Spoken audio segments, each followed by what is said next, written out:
Hello, my name is Tia Chakraborty and I am a fellow in neurocritical care medicine at Mayo Clinic in Rochester, Minnesota, and the first author on the manuscript entitled A Variable Significance of Brain MRI Findings in Infective Endocarditis and Its Effect on Surgical Decisions, which will be appearing in the June 2019 issue of Mayo Clinic Proceedings.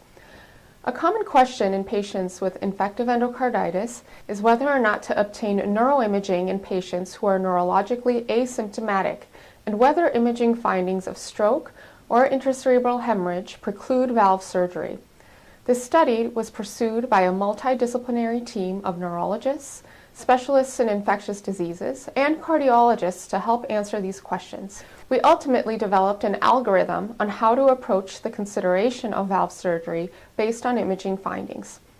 We discovered that patients without neurologic symptoms do not need neuroimaging unless symptoms arise.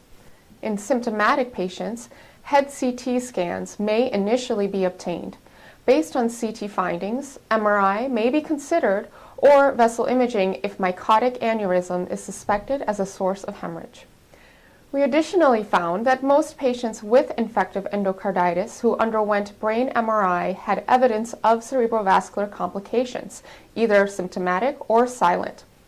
3/4 of them underwent valve surgery, a surgical rate that was much higher than that in patients who had normal MRI or did not have MRI.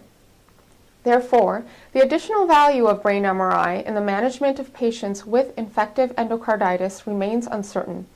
Postoperative hemorrhage may be a less common complication of valve surgery than previously thought, and evidence of cerebrovascular lesions on brain MRI may not be generally considered contraindications for surgery, particularly when small, even if multiple, such as ischemic strokes or microhemorrhages.